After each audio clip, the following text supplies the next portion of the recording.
ہندوستان میں ایک بڑے میاں رہتے تھے، ان کا نام تھا شاہ جی عبداللہ۔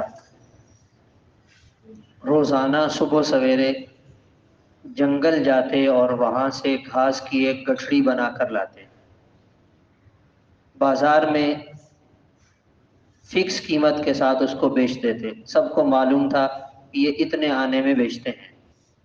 ایک حصہ اپنے اور گھر والوں کے لیے رکھ لیتے، ایک حصہ اللہ کی راہ میں صدقہ خیرات کر دیتے، اور ایک حصہ اپنے پاس جمع کر لیتے۔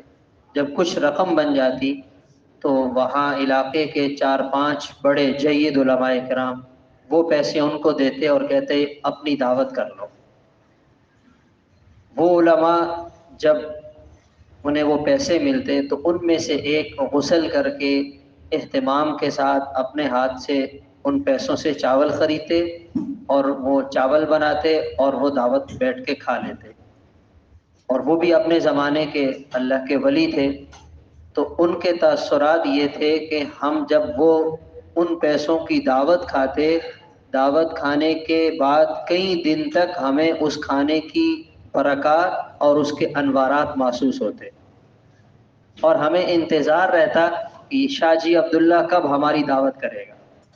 تو اس سے کیا پتہ چلا کہ حلال مال کی بڑی برکات ہوتی ہیں۔ اب حلال مال کیسے بنے گا؟